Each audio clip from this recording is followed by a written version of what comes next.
Pues les invito para que vean una entrevista realizada con el diputado mexicano por el Partido del Trabajo, Mario Di Constanzo, durante una breve visita acá a Los Ángeles, hablando sobre todo acerca de temas tan importantes como si hay verdadera democracia en México, si la solución para México pasa por las urnas, por el próximo proceso democrático, y qué tan metido está el narcotráfico dentro de la estructura política, si hay un narcoestado en México, en fin, todos esos temas en esta entrevista con el diputado Mario Di Constanzo. Les invito a verla y a escucharla.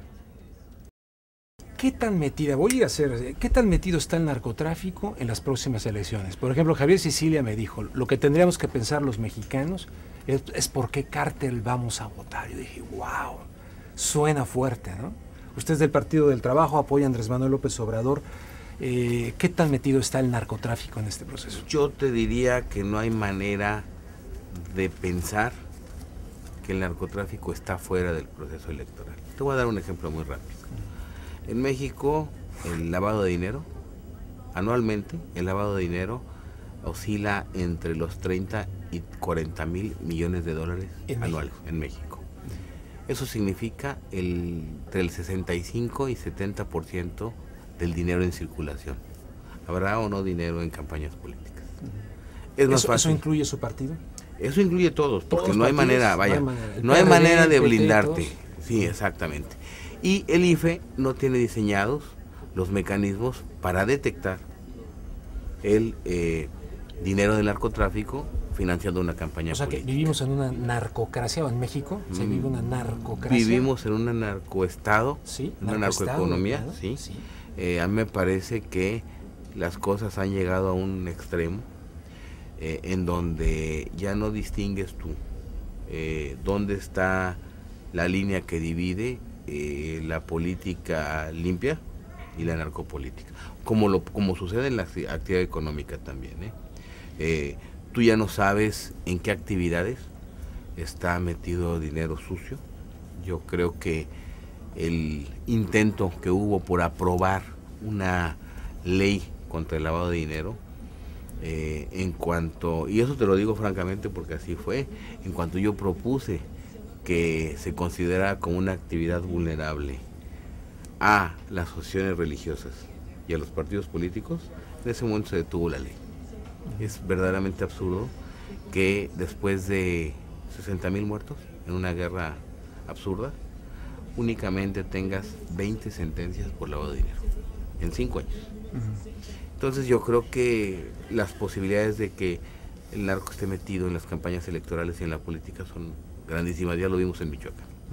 Dentro de este panorama que describe, la DEA acaba de aceptar, ¿verdad?, acá en Estados Unidos, que lava dinero del narcotráfico, cantidades millonarias, pero ellos dicen que supuestamente es así como las armas de Rápido y Furioso, así como para seguir las armas, acá lavar dinero para dar con los narcotraficantes. ¿Es creíble esa? Yo te diría que por las simples estadísticas no es creíble.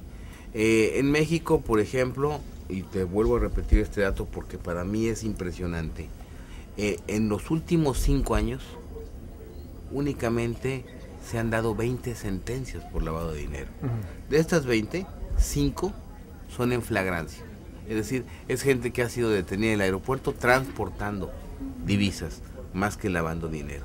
Entonces, con eso te puedo decir que como en un país en donde se observan los volúmenes de comercio, de transporte de droga, como ha venido dándose en México, únicamente haya 20 sentencias por lavado de dinero. Esto es absolutamente increíble. Y dentro de este aspecto, pues si la DEA, como ya lo aceptó, lava dinero en México para seguirle la pista al dinero, pues era para que la eficacia o la eficiencia en cuanto a sentencias y en cuanto a detección de operaciones se hubiese incrementado de una manera muy importante, y no ha sido así. Entonces yo pienso que hay mucha tela de donde cortar en el caso de la DEA. Yo casualmente antes de venir el martes, en una comparecencia con la Secretaría de Relaciones Exteriores, le reclamé precisamente este tema, el de la DEA, y el otro asunto que también es importante, las declaraciones del Vicentillo, en donde dice que él lavaba dinero de la DEA en México para un cártel. Entonces, si tú protegido por la DEA. Exactamente. O sea, todo si tú te das cuenta, pues ya hay más evidencias que vinculan, pues yo no te diré a la DEA, sino al propio gobierno en este tipo de operaciones que han sido un total fracaso. Entonces, su evaluación de la así llamada guerra en contra de las drogas, el Plan Mérida, todo esto que está, pues digamos, bajo, no sé si sigue bajo la Alianza para la Seguridad y la Prosperidad de América del Norte, el Plan Mérida, que muchos los vinculan, en fin. Qué bueno que lo comentas, porque nosotros ya hicimos un llamado incluso a replantear esta política. Ha sido para nosotros un absoluto fracaso.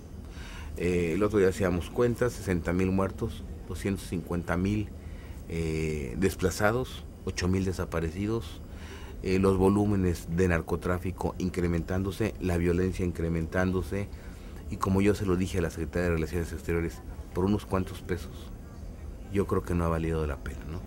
Yo creo que no se ha combatido ni el crimen organizado ni el narcotráfico de una manera integral, y lo más curioso es que los Estados Unidos también lo ha señalado, pero yo no he visto los resultados, ¿no? Mientras tú no ataques las estructuras financieras del crimen organizado, no va a pasar nada. Por más ejército que saques en las calles, por más dinero que le inviertas, por más vidas que se pierdan, que muchas veces han sido vidas de inocentes.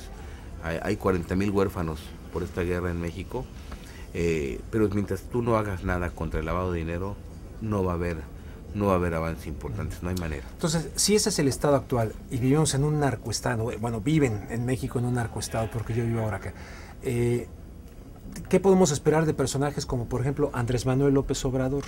O sea, o el señor Peña Nieto en el PRI, o la Josefina Vázquez. ¿Están ajenos los candidatos también al tema? Por ejemplo, ¿es honesto Andrés Manuel? ¿Está ajeno al narcotráfico?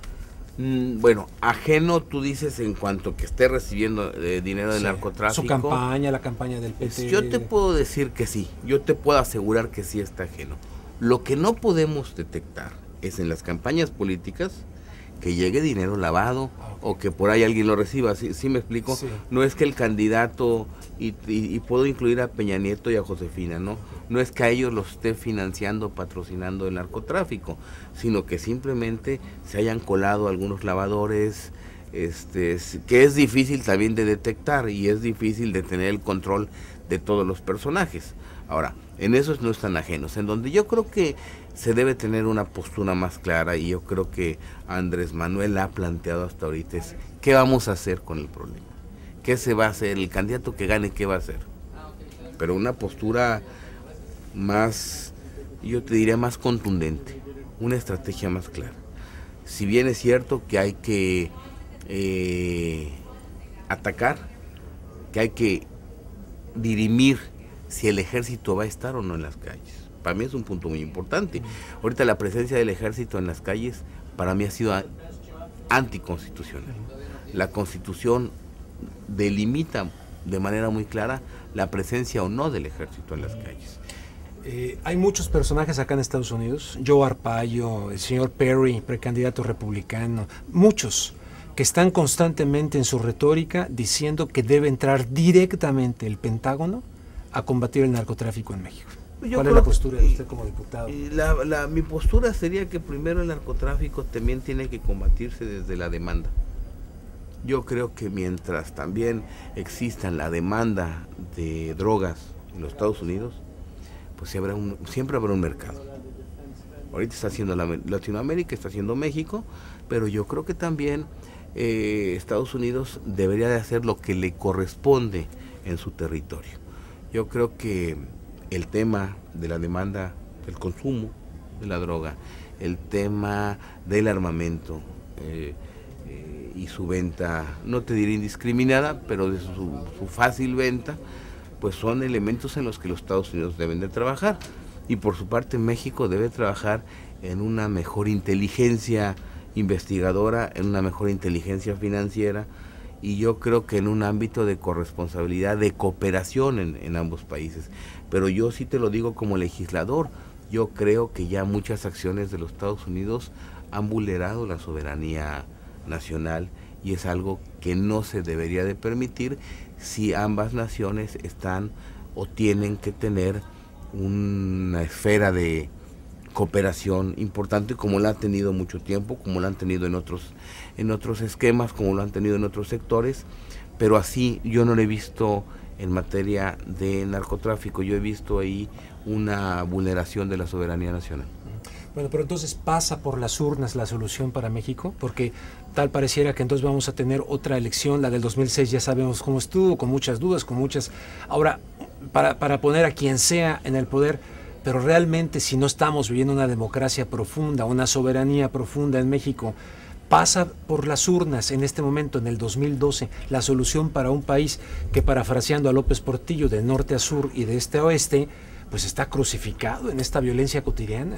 Yo te voy a decir una cosa, a lo mejor te va a parecer exagerado, pero yo he pensado que México, o que se pueden dar las condiciones, o que va a buscar Felipe Calderón las condiciones para declarar que no hay condiciones, y valga la redundancia, para llevar a cabo un proceso electoral. Eso es tremendo, o sea, que se cancelen las elecciones presidenciales. Que no haya condiciones, sí. No haya y condiciones. El otro día entonces, ¿qué pasaría? ¿Para quedarse en el poder o para hacer qué? Para quedarse en el poder, para establecer un vacío, una tregua, un año, qué sé yo. Y entonces sí, para que vayan de aquí para allá, un poco al estilo del libro de la siguiente guerra de Caspar Weinberger. Exactamente, ¿no? Porque... Ya nos falta eso, un escenario así para que intervenga Estados Unidos en México. Ya ves, ayer o antier dicen que ya cruzaron militares la frontera por Matamoros. Por Matamoros, sí.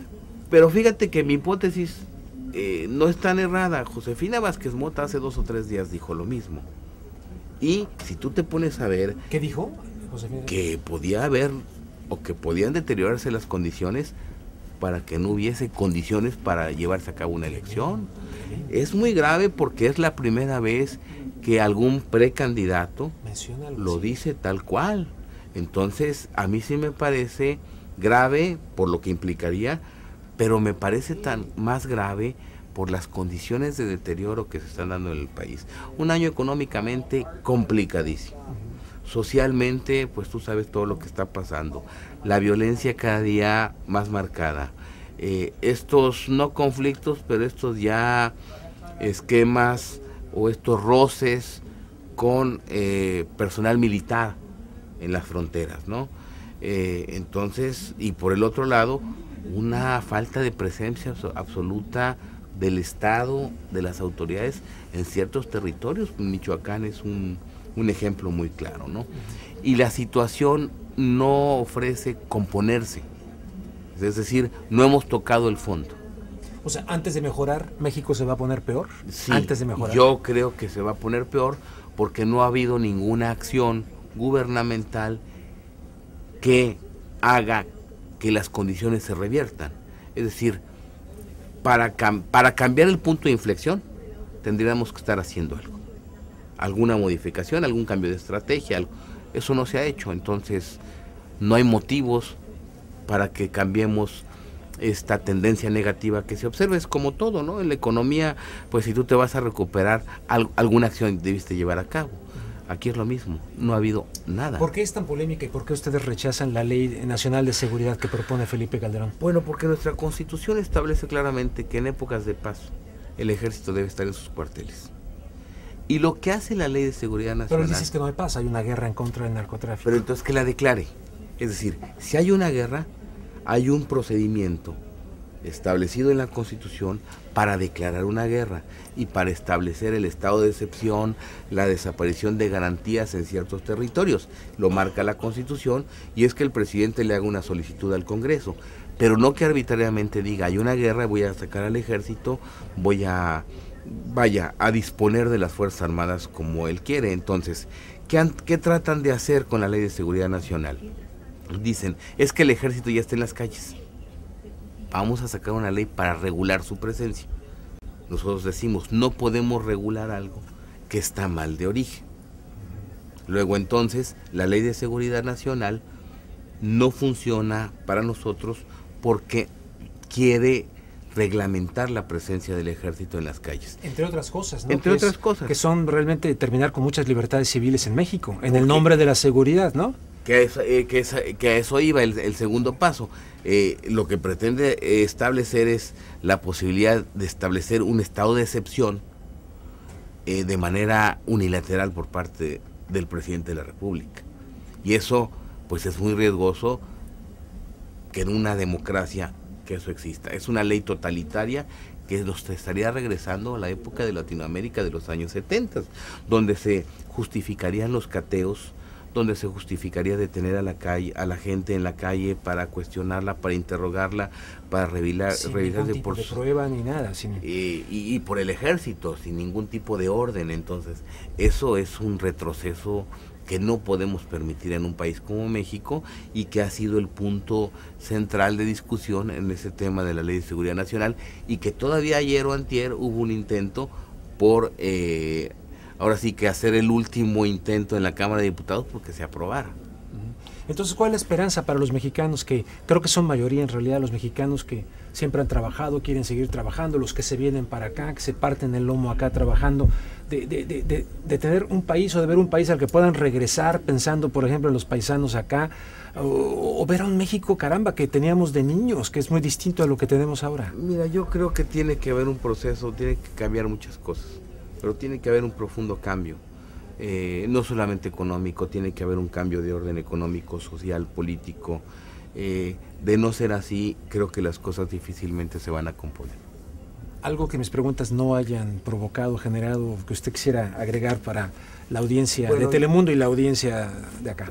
Yo sí te agregaría que precisamente esto que en algún momento hace 6 años advirtió Andrés Manuel López Obrador, que era el deterioro de las instituciones, la degradación del nivel de vida, pues finalmente se cumplió. Finalmente se ha cumplido, y la única manera de revertir esta tendencia es precisamente regenerando a las instituciones. Y esta regeneración de las instituciones se tiene que dar con un cambio de gobierno. ¿Y los medios de comunicación en todo este panorama? Bueno, los medios de comunicación van a jugar un papel muy importante, o deberían de jugar un papel muy importante, pero creo que algunos ya están amenazando con ser parte nuevamente de una guerra sucia. De plano. Se ve claramente. Bueno, muchas gracias.